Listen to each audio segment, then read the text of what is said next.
મિત્રો, જે પણ ભક્ત શ્રાવણ મહિનામાં દેવી લક્ષ્મીની આ વાતો સાંભળે છે તેમના ઘરમાં ક્યારેય ગરીબી આવતી નથી।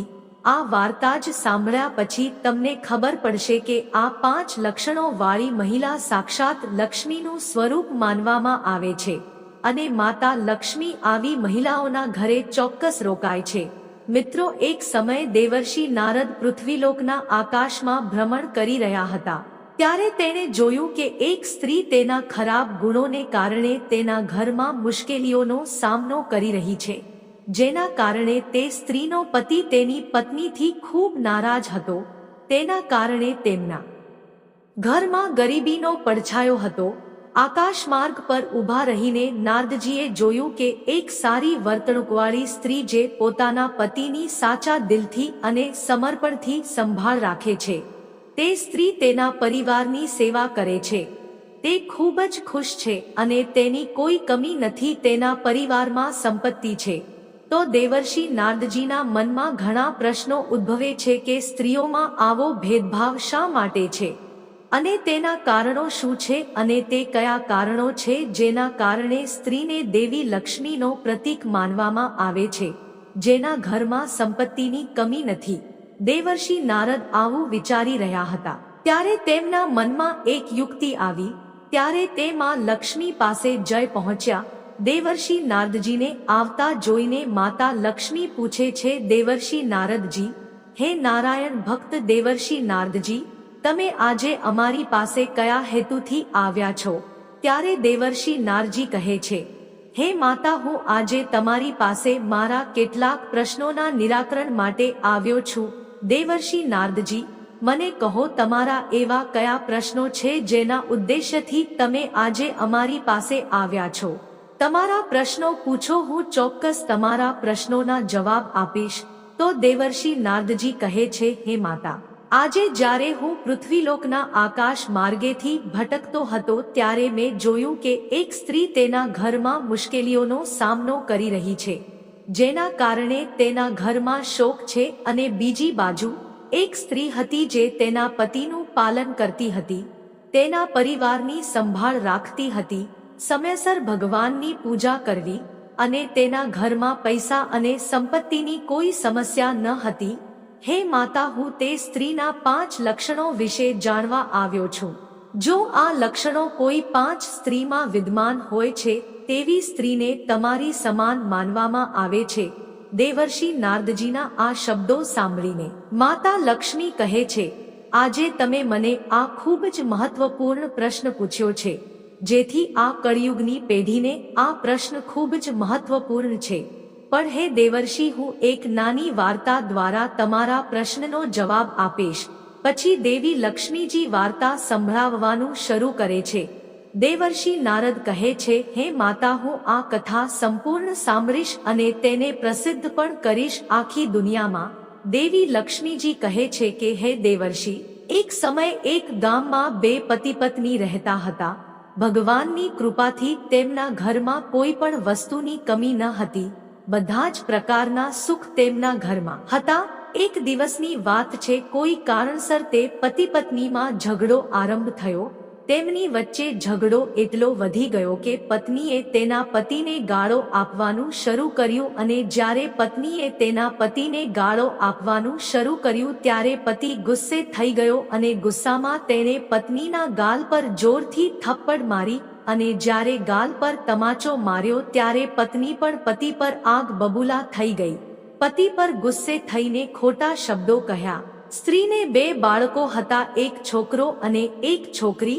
બંને નાના બાળકો હતા। તે બંનેને લઈને તેના પિતાના ઘરે જતી રહી।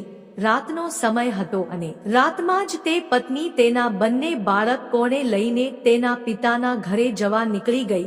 હવે માતા લક્ષ્મી કહે છે કે હે દેવર્ષિ નારદજી, જ્યારે કોઈ સ્ત્રી પિયર માટે ગામની બહાર જાય છે ત્યારે રાત થઈ ચૂકી હતી। ચાલતી ચાલતી જ્યારે તે જંગલમાં પહોંચી ત્યારે તેને જંગલમાં એક સાધુ પોતાના આશ્રમમાં જાગતા હતા અને ત્યાં ફરતા હતા। ત્યારે તેમણે જોયું કે આ રાત્રે એક સ્ત્રી 2 બાળકો સાથે જંગલ તરફ જઈ રહી હતી। સાધુએ વિચાર્યું કે તે ક્યાં જઈ રહી છે અને શા માટે જઈ રહી છે।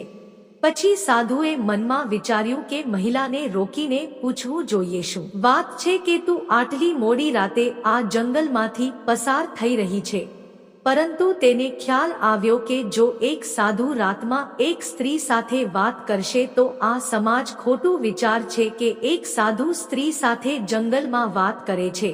આ વિચારીને તે સાધુ ત્યાં જ રોકાઈ ગયો, પરંતુ તે સ્ત્રી ચાલતી જંગલ તરફ આગળ વધી રહી હતી. તો સાધુએ વિચાર્યું, આ જંગલમાં ઘણા જંગલી પ્રાણીઓ છે જે ખૂબ જ ખતરનાક છે, જે આ મહિલાને નુકસાન પહોંચાડી શકે છે, તેણીનો જીવ પણ લઈ શકે અને તેના બાળકોને પણ મારી શકે છે. અને હું આ બધું જોઈ રહ્યો છું. જો હું તેમને રોકીશ નહીં તો હું પણ પાપનો દોષી થઈશ. મારા મૃત્યુ પછી હું ભગવાનને શું જવાબ આપીશ? પછી તે સાધુ તે સ્ત્રી પાસે પહોંચે છે અને તેને રોકે છે અને કહે છે કે તું આટલી મોડી રાતે ક્યાં જાય છે? તારી સાથે આ બે નાના બાળકો છે અને તું નીડર થઈને જઈ રહી છે, શું વાંધો છે? પતિ સાથે ઝઘડો થયો કે બીજું કંઈક થયું છે? હવે માતા લક્ષ્મી કહે છે, હે દેવર્ષિ નારદ, સાધુના આવા પૂછવા પર તે સ્ત્રીએ બધી જ વાત જણાવી અને કહ્યું કે આજે મારા પતિએ મારા ગાલ પર થપ્પડ માર્યો છે. હવે હું મારા પતિ સાથે રહેવા માંગતી નથી, હું મારા પિયરે જાઉં છું. પછી સાધુએ સમજાવ્યું કે તમારા પતિએ તમને થપ્પડ મારી છે, પણ તમે તેની સાથે દુર્વ્યવહાર કર્યો છે અને જ્યારે તમારા પતિએ તમને થપ્પડ મારી છે ત્યારે તમે આટલા ગુસ્સે થયા છો, તે યોગ્ય નથી. ગુસ્સામાં તમે તમારા બાળકો સાથે રાત્રે જંગલમાંથી પસાર થઈ રહ્યા છો. આગળ તમને ખબર નથી કે આ જંગલમાં કેટલા બિનમાંસાહારી જંગલી પ્રાણીઓ રહે છે અને તેઓ કેટલા જોખમી છે કે તેઓ તમારી સાથે અકસ્માત કરી શકે છે, તેઓ તમને મારી શકે છે, તેઓ તમને ખાઈ શકે છે. પછી સ્ત્રીએ કહ્યું, હે મહારાજ, મને ગમે તે થાય, હું મારા પતિના ઘરે પાછી જવાની નથી. તે સાધુએ સ્ત્રીને ઘણી સમજાવી પણ તે સ્ત્રી સાધુની કોઈ વાત માનવા તૈયાર ન હતી. પછી સાધુએ કહ્યું, ઠીક છે, જો તમે પાછા તમારા પતિના ઘરે જવા નથી માંગતા તો આજની રાત અમારા આશ્રમમાં રોકાઈ જાઓ અને જ્યારે સવાર થાય ત્યારે તમે તમારા ગામમાં જાઓ. હવે સાધુની વાત સાંભળીને સ્ત્રીએ કહ્યું, ઠીક છે, હું રાત્રે તમારા સ્થાને રહીશ. સવાર પડતા જ હું મારા પિયર માટે રવાના થઈશ. મહાત્માજી સ્ત્રી અને તેના બાળકોને તેમના આશ્રમની ઝૂંપડીની અંદર લઈ ગયા, કારણ કે ઘણું મોડું થઈ ગયું હતું અને તે સ્ત્રી અને બાળકો ખૂબ ભૂખ લાગી. પછી મહાત્માજીએ ફરીથી તે બધા માટે ભોજન બનાવ્યું, સ્ત્રી અને તેના બાળકોને ખવડાવ્યું અને તેને કહ્યું કે તમે લોકો અમારી ઝૂંપડીમાં સૂઈ જાઓ અને અમે બહાર સૂઈશું. અને એવું જ થયું. તે સ્ત્રી તેના બાળકોને લઈ તે સાધુ મહારાજની ઝૂંપડીમાં સૂઈ ગઈ. સાધુ મહાત્મા બહાર સૂઈ ગયા હતા. તે હવે સાધુને મચ્છર કરતા હતા, પરંતુ સાધુ આખી રાત બહાર સૂઈ રહ્યો હતો. બીજા દિવસે સવાર થયું ત્યારે તે સ્ત્રીએ સાધુને કહ્યું, હે મહાત્મા, હવે હું મારા જાઉં છું. ઋષિએ જવાબ આપ્યો, ઠીક છે, તમારી ઈચ્છા પ્રમાણે કરો. હવે તે સ્ત્રી પિતાના ઘરે જવા માટે જંગલમાં ચાલવા લાગી હતી. તેથી જંગલી પ્રાણીઓ હવે તેના માટે જોખમી ન હતા. તે સ્ત્રી ચાલતી ચાલતી તેના ઘરે પહોંચી અને જ્યારે તે ઘરે પહોંચી ત્યારે તેના માતા અને પિતાએ જોયું કે અમારી પુત્રી અહીં આવી છે. 2 બાળકો તેની સાથે છે, પરંતુ તેનો પતિ તેની સાથે નથી અને તેઓ તેના ચહેરા તરફ જુએ છે. જ્યારે અમે જોયું તો તેનો ચહેરો લાલ થઈ ગયો હતો અને તેની આંખો પણ ગુસ્સાથી લાલ થઈ ગઈ હતી.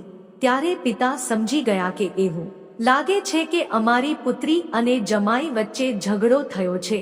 હવે તે સ્ત્રી તેની પુત્રી અને તેની માતા સાથે ઘરે ગઈ. પછી પિતાએ પૂછ્યું, દીકરી, શું વાત છે? તારો પતિ તને છોડીને અહીં કેમ નથી આવ્યો? શું તમારી વચ્ચે ઝઘડો થયો છે? શું વાત છે? સાચું કહો મિત્રો. હવે દેવી લક્ષ્મી કહે છે, હે દેવર્ષિ નારદજી, તે તેના પિતાને કહે છે કે તેણીએ તેના પતિ સાથે ઝઘડો કર્યો હતો અને મારા પતિએ મને થપ્પડ મારી હતી.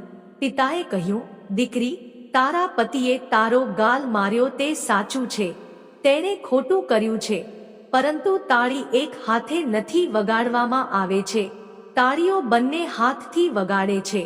તે પણ કંઈક કહ્યું હશે. એવું નથી કે તું કશું બોલે કે તરત જ અમારા જમાઈએ તારો ગાલ માર્યો. સાચું કહો, શું વાત છે? પરંતુ તેણીએ અપશબ્દો છુપાવી અને કહ્યું, ના પપ્પા, મારો કોઈ વાંક નથી. કંઈ બોલ્યા વગર થોડો નારાજગી હતી. પણ મારા પતિએ મને થપ્પડ મારી. હવે હું મરી શકું છું પણ હું મારા પતિ પાસે પાછી નહીં જવું. ફરી હું મારા સાસરે નહીં જઈશ. કાં તો હું આપઘાત કરી લઈશ, કાં તો હું તમારા ઘરે રહીશ. પિતાએ જ્યારે સાંભળ્યું કે અમારી પુત્રી આત્મહત્યા કરવાની વાત કરી રહી છે ત્યારે તે હચમચાવી ગયો. પિતાએ વિચાર્યું કે જો અમે તેને હમણાં બધું કહીશું, જો આ કશું પણ કરી શકે છે. આ પ્રવાસ કરીને આવી છે ત્યાંથી તેને આરામ કરવા દેવો જોઈએ. હવે તે સ્ત્રી ખૂબ આરામ કરે છે અને જ્યારે બીજા દિવસે આવે છે ત્યારે પિતા તેને ફરીથી પૂછે છે. દીકરી ફરી પોતાની જાતને છુપાવી દે છે અને જ્યારે પિતાએ દીકરીના આ શબ્દો સાંભળ્યા છે ત્યારે તે કહે છે, ઠીક છે પુત્રી, તું અહીં રહે.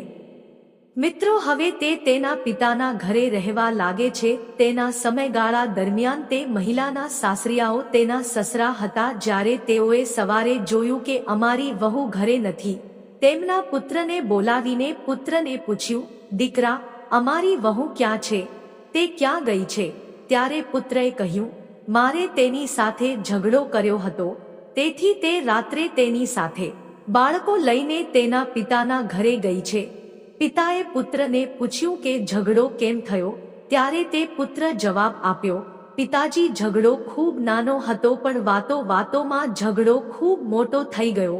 તો પિતાએ પૂછ્યું, તો તમારી પત્નીએ તમને ક્યારે ખરાબ વર્તન કર્યું છે? તારી પત્ની સાથે તે શું દુષ્કર્મ કર્યું છે તે સાચું કહો. ત્યારે પુત્ર કહે છે કે અમે અમારી પત્નીના ગાલ પર તમાચો માર્યો છે અને તેના કારણે તે ગુસ્સે થઈ ગઈ છે. અને પિતાએ પૂછ્યું કે પુત્ર, કેમ તમે મને થપ્પડ મારી હતી? પછી પુત્રએ કહ્યું, પિતા, મારી પત્નીએ મને ગાળો આપી તેથી હું તેને થપ્પડ મારી ગયો. પછી પિતાએ સમજાવ્યું, તમે ખોટું કર્યું છે. એ સ્ત્રી એ ઘરની લક્ષ્મી છે અને જે ઘરમાં સ્ત્રી ન હોય એ સ્મશાન બની જાય છે.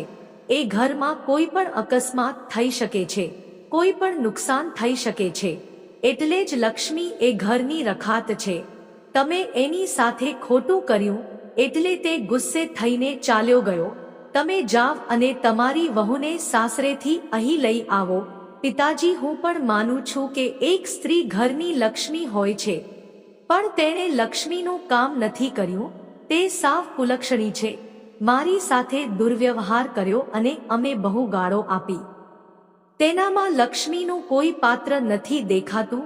તે જાણતી નથી કે કોઈનો આદર કેવી રીતે કરવો. તે તમારી પણ સેવા નથી કરતી.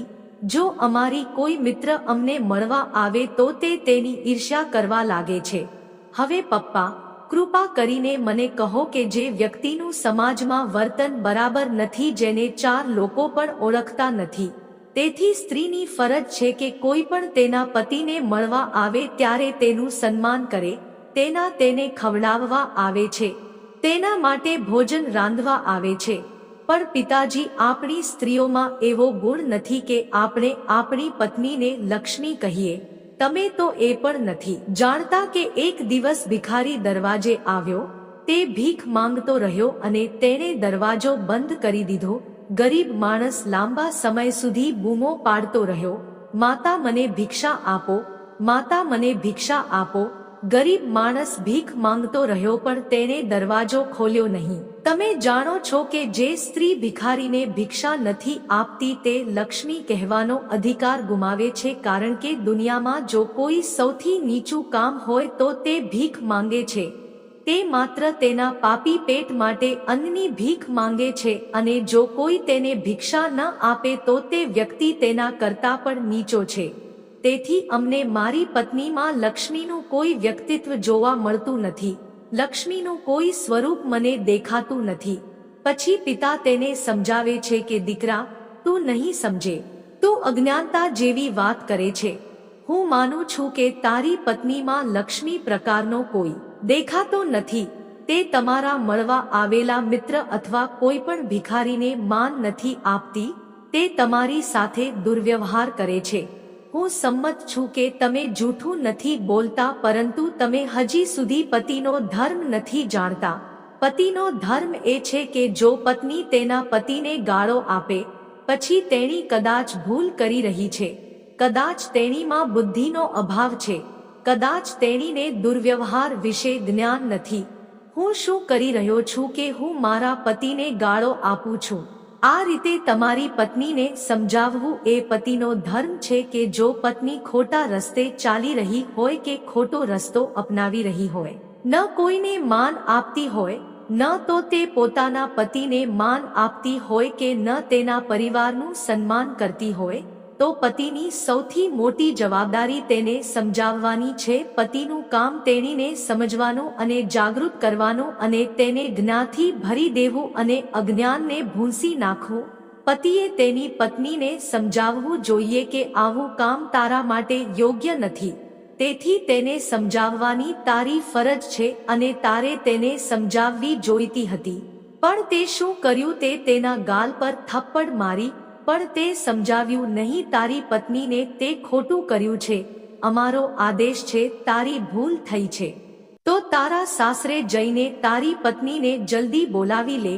મિત્રો, હવે માતા લક્ષ્મી દેવર્ષિ નાદને કહે છે, હે નાદજી, પિતાની વાત સાંભળીને તે પુત્ર તેની પત્નીને બોલાવવા માટે તે તેના સાસરે જાય છે. ત્યારે તેણે પણ તે જ રસ્તો અપનાવ્યો હતો જેમાંથી તેની પત્ની તેના બાળકો સાથે ગઈ હતી. જ્યારે તે જંગલમાં પહોંચ્યો ત્યારે તેણે જોયું કે તેની એક નાની દીકરીનું ચપ્પલ જમીન પર પડેલું છે. તે ચપ્પલ જોઈને ડરી ગયો અને વિચાર્યું, શું આ જંગલમાં મારી પત્ની અને બાળકો સાથે કોઈ અકસ્માત થયો છે? અમારી દીકરીના ચપ્પલ ત્યાં કેવી રીતે પડ્યા છે? અને તે આગળ ચાલતો ગયો. જ્યારે તે તેના સાસરામાં પહોંચ્યો ત્યારે તેની પત્ની બાળકો સાથે દરવાજા પર ઊભી હતી. જ્યારે તે પત્ની તેના પતિને આવતો જુએ છે ત્યારે તેના બાળકોને કહે છે, બાળકો જાઓ, તમારા પિતાજી પાસે, તમારા પિતાજી આવ્યા છે.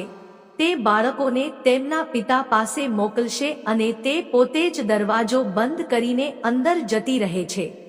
તે બાળકો તેમના પિતાને ગળે લગાવી તે અને તેમના પિતાને પ્રેમ કરવા લાગ્યા અને પિતા પણ તેમના બાળકોને પ્રેમ કરવા લાગ્યા. હવે તે રાત્રે તેના સસુરાલમાં જ રોકાય છે અને તેના સાસુ અને સસરા જમાઈની ખૂબ સેવા કરે છે. આખી રાત રોકાયા પછી જ્યારે સવાર થાય છે ત્યારે તેના સાસુ સસરા તેની પુત્રીને બોલાવે છે અને તેમના જમાઈને તેમની દીકરી પાસે પહોંચાડે છે અને જમાઈને કહે છે, દીકરા, તમારી વચ્ચે ઝઘડો થયો. તમે તમારી પત્નીના ગાલ પર શા માટે થપ્પડ મારી? એમાં તમારી ભૂલ ન હતી, થોડીક નારાજગી હતી અને આ મુદ્દે તમે અમારી દીકરીના ગાલ પર થપ્પડ મારી. તમે આવું કેમ કર્યું? શું વાત છે? પછી તેણે કહ્યું, જુઓ પપ્પા, તમારી દીકરી તેને તેની ભૂલો કહેશે. તેણે મારી બધી ભૂલો કહી હશે. હું આ જાણું છું. પણ હવે સસરાએ પૂછ્યું, દીકરા, શું થયું? તે સાચું હતું. એક નાની બાબતમાં તેણે અમારી સાથે દુર્વ્યવહાર કર્યો અને જ્યારે તેણે અમને અપશબ્દો બોલ્યા ત્યારે મને ગુસ્સો આવ્યો અને મેં તેને થપ્પડ મારી. પિતાજી, મને જ કહો. આમ આપણી પરંપરા કહે છે કે સ્ત્રીઓ ઘરની લક્ષ્મી હોય છે અને જ્યારે લક્ષ્મી તેના પતિનું સન્માન નહીં કરે તો તે અપમાન કરશે. તો પછી એક સ્ત્રી માટે આનાથી વધુ ખરાબ શું હોઈ શકે? તેથી જ પિતાએ તેની પુત્રીની આ ક્રિયા સાંભળી. તેણે તેની પુત્રીને કહ્યું, દીકરી, તે આ કર્યું પછી તે અમારી સાથે ખોટું બોલ્યું. તે તારા પતિ સાથે દુર્વ્યવહાર કર્યો છે. પછી દીકરી જ્યારે ચૂપચાપ ઊભી રહી ત્યારે પિતા ગુસ્સે થઈ ગયા અને કહ્યું કે અમારી દીકરી, પહેલા તું સ્ત્રી હતી, હવે તું પણ કોઈની પત્ની બની ગઈ છે અને સ્ત્રી બન્યા પછી હવે તું 2 બાળકોની માતા પણ બની ગઈ છે. તમે ન તો તમારા પતિનો સાચી રીતે ધર્મ પૂર્ણ કર્યો છે અને તમે તમારા બાળકોના ભવિષ્યની કોઈ ચિંતા નથી કરી. જો તું તારા સાસરિયાને છોડીને અહીં આવી, સૌથી સારી વાત એ છે કે તમે અમારા જમાઈ સાથે તમારા સાસરે જાઓ. પછી દીકરી કહેવા લાગી કે હું મરી શકું છું પણ ક્યારેય મારા પતિના ઘરે નહીં જઈશ. હવે દેવી લક્ષ્મી કહે છે કે હે દેવર્ષિ નારદજી, ત્યારે પિતાજીએ સમજાવ્યું કે દીકરી, તું તો હજી ક્રોધથી ભરેલી છે અને આ અજ્ઞાન તને ડૂબાડી દેશે. મારું નુકસાન કશું નહીં થાય. મારી ફરજ મેં નિભાવી છે. તમારા લગ્ન કરાવ્યા, તમારા માટે વ્યવસ્થા કરી છે. હવે તમારી ફરજ છે કે તમારે શું કરવું અને કેવી રીતે. ઠીક છે, જો તું અહીં રહેવા માંગે છે તો કેટલા દિવસ રહીશ? જરા તમારી અંદર રહો અને વિચારો. જ્યાં સુધી અમે જીવીએ છીએ ત્યાં સુધી તમે અહીં રહી શકો છો, પરંતુ અમારા જીવનની કોઈ ખાતરી નથી, કારણ કે અમે હવે વૃદ્ધ થઈ ગયા છીએ અને ક્યારે આ દુનિયા છોડીશું તે જાણવાનો કોઈ રસ્તો નથી. પણ અમારા ગયા પછી હું માનતો નથી કે તમારા ભાઈ અને ભાભી તમારી યોગ્ય રીતે કાળજી લેશે કે નહીં. તેઓ તમને ટોણા મારશે, તમારું અપમાન કરશે. તમે આજે ગુસ્સે છો, તમે આજે ઉદાસ છો, તમને આજે તમારા પતિને થપ્પડ મારવા પર ગુસ્સો આવે છે. આનાથી વધારે દુઃખ તમને એ દિવસે થશે જ્યારે તમે અહીં રહેશો તો મારા મરી ગયા પછી તારા ભાઈ અને ભાભી તારું અપમાન કરશે, તને દૃષ્ટિથી જોશે તો તે દિવસે તને બહુ દુઃખ થશે. તેથી દીકરી, અમારી વાત સાંભળ, કારણ દીકરીનું ઘર સાસરિયામાં જ હોય છે. દીકરી માટે જો કંઈ સ્વર્ગ હોય છે તે સસરિયામાં જ હોય છે. અમારા માટે તું અજાણી બની ગઈ છે, એટલા માટે દીકરી તમે સાસરિયામાં જાઓ. કારણ કે જો સ્ત્રી માટે શ્રેષ્ઠ સ્થાન એ છે કે જો ક્યાંય પણ મહાન સુખ હોય તો તે ફક્ત સાસરિયાના ઘરમાં જ જોવા મળે છે. અને જે સ્ત્રીનો પતિ ખુશ છે, જેના બાળકો ખુશ છે, તે સ્ત્રી જેના સાસરિયા સારું વર્તન રાખો તો તે સ્ત્રી માટે તે જ ઘરમાં સ્વર્ગ છે. આ રીતે પિતાએ તેની પુત્રીને સમજાવ્યું અને કહ્યું કે પુત્ર, પતિ પત્ની વચ્ચે હંમેશા ઝઘડો થાય છે, પરંતુ તમારે આમાં ગુસ્સો કરવો જોઈએ નહીં અને તમે તમારા પતિને આ રીતે દુર્વ્યવહાર ન કરો જેમ કે તેઓ તમને મારતા હોય છે અથવા તમારું અપમાન કરે છે. તેથી પહેલા તમારી જાતને સુધારો અને પછી બીજાને સુધારવાની વાત કરો. તો દીકરા, જો તમારે જીવનમાં સુખી થવું હોય તો તમારા પતિની સેવા કરવાનું, તમારા બાળકોને યોગ્ય રીતે ઉછેરવાનું ભૂલશો નહીં. આ તમને ખુશી આપશે. જ્યારે તેના પિતા આ વાત સમજાવે છે ત્યારે પુત્રી રડવા લાગે છે અને તેની ભૂલ માટે પતિની માફી માંગે છે અને તેના પિતાજીને કહે છે કે પિતાજી, અમારામાં અજ્ઞાન હતું. હું માત્ર એટલું જ જાણતી હતી કે મારા પિતાના ઘરે આખી જિંદગીમાં હું મારું જીવન જીવી શકીશ, પરંતુ આજે મને ખબર પડી કે દીકરી પારકી થાપણ કહેવાય છે. જો દીકરી માટે બધી જ ખુશીઓ મળે તો તમને સાસરિયામાં જ મળે છે, ગીતાના ઘરે નથી મળતું. પિતાના ઘરે તો ત્યાં સુધી રહે છે જ્યાં સુધી દીકરી કુંવારી હોય છે અને તેના પિતાનું ઘર સગપણ જેવું થઈ જાય છે. પિતાજી, હું તમારી માફી માંગુ. હવે ફરી ક્યારેય ફરિયાદ કરવાનો મોકો નહીં મળે. પિતા ખુશ થઈ જાય છે અને આનંદ અને હાસ્ય સાથે દાનમાં આપેલું દહેજ એક બંડલમાં બાંધે છે અને તેના જમાઈ અને પુત્રીને વિદાય આપે છે અને તે દાનમાં આપેલું દહેજ તેની પત્ની સાથે લઈ જાય છે અને બાળકો પતિ પોતાના ઘરે જવા નીકળે છે. તે આ જ જંગલના રસ્તેથી આવી રહ્યો હતો. હવે પતિ પૂછે છે કે આ રસ્તેથી અમને અમારી દીકરીના ચપ્પલ મળ્યા છે. તે જોઈને હું ખૂબ ડરી ગયો હતો. આવું કેમ થયું? તમે રાત્રે ક્યાં રોકાયા હતા? ત્યારે તે પત્ની કેવી રીતે આવી તે કહે છે કે હે સ્વામી, હું રાત્રે આવતી હતી ત્યારે એક સાધુએ મને રોકી હતી અને જ્યારે સવાર થયું ત્યારે હું મારા પિયરે ગઈ. જતી વેરાય એ સાધુએ મને કહ્યું હતું, દીકરી, તું જિંદગીમાં ક્યારે પણ તારા સાસરે જાય ત્યારે અમને મળીને જજો. પછી પતિએ કહ્યું, ચાલો મહાત્માને મળવા જઈએ. પતિ તેની પત્ની અને બાળકો સાથે મહાત્માના આશ્રમમાં પહોંચ્યો હતો. જ્યારે મહાત્માજી સ્નાન કરી રહ્યા હતા, જ્યારે તેણે તે સ્ત્રીને જોઈ ત્યારે તેણે ઓળખી લીધું કે તે જ સ્ત્રી છે જે રાત્રે તેની ઝૂંપડીમાં રહી હતી. સાધુ તરફ આવતા તે પતિ પત્ની અને બાળકોને સાધુ કહે છે, હે માતા પિતા બાળકો, તમે ત્યાં વિશ્રામ કરો, હું હમણાં સ્નાન પૂજા કરીને હમણાં તમને મળવા આવું છું. મહાત્મા સ્નાન કરે છે અને પૂજા કરે છે અને પછી સાધુ કહે છે કે મેં તમને સમજાવ્યું હતું તે દિવસે તમે અમારી વાત ન સાંભળી. જો સ્ત્રી માટે બધી ખુશીઓ હોય તો તમે તમારા સાસરે આવ્યા છો અને આજે તે સ્ત્રી મહાત્માની માફી માંગે છે અને કહે છે કે મહારાજ, મારાથી ભૂલ થઈ ગઈ હતી અને ગુસ્સામાં આવીને મેં મારા પિયર ચાલી ગઈ હતી, પરંતુ આજે અમને ખબર પડી કે તમે સાચું કહો છો કે સ્ત્રી માટે બધી ખુશીઓ તેના પતિ અને તેના સાસરિયાની ખુશી છે. હવે દેવી લક્ષ્મી છે કહે છે કે હે દેવર્ષિ નારદજી, હવે મહાત્મા એ સ્ત્રીને 5 વાત સમજાવે છે અને કહે છે કે દીકરી, હું તને 5 વાત કહીશ અને એ 5 ગુણો ધરાવતી સ્ત્રીઓને તું હંમેશા યાદ રાખજે. આ 5 લક્ષણવાળી જે સ્ત્રીઓ હોય છે તેને લક્ષ્મીનો દરજ્જો આપવામાં આવે છે. ત્યારે સ્ત્રીએ પૂછ્યું કે હે મહાત્માજી, જેઓ લક્ષ્મીનું સ્વરૂપ માનવામાં આવે છે તે સ્ત્રીઓ કોણ છે? ત્યારે સાધુ મહાત્મા કહે છે, દીકરી, હું તને સ્ત્રીના 5 લક્ષણો જણાવીશ અને તારે જીવનમાં આ 5 વાતો હંમેશા યાદ રાખવી જોઈએ. સાધુ મહાત્મા કહે છે કે જે સ્ત્રીમાં પ્રથમ લક્ષણ હોય તે જ સ્ત્રી સવારે વહેલા ઉઠે છે અને પૂજા પાઠ કરે છે, અને પૂજા પાઠ કર્યા પછી તેના ઘરના કામ કરવા લાગે છે. તે તેના બાળકોની સંભાળ રાખે છે અને ઘરની સાફ સફાઈ કરે છે. સમય પર તેના બાળકોને વિદ્યાલય મોકલે છે. આ હોય છે પહેલા લક્ષણવાળી સ્ત્રીઓ. જે સ્ત્રી સવારે વહેલા ઉઠીને સ્નાન પૂજાપાઠ કરે છે તો આવા ઘરમાં દેવી લક્ષ્મીનો વાસ ચોક્કસ હોય છે. લક્ષ્મી માતા આવી સ્ત્રીઓથી હંમેશા પસંદ રહે છે અને આવા ઘરમાં ક્યારે પણ ગરીબી નથી આવતી. બીજા લક્ષણવાળી સ્ત્રીને કહેતી વખતે સંત તે સ્ત્રીને કહે છે કે બીજા લક્ષણવાળી સ્ત્રી તે છે જે તેના પતિ, તેના સાસુ સસરાની સંભાળ રાખે, તેમના પતિની દરેક ઈચ્છા પૂરી કરે. તેમના પતિ શું વિચારે છે તે ભૂખ્યા તો નથી? શું અમારા સાસુ સસરા ભૂખ્યા તો નથી?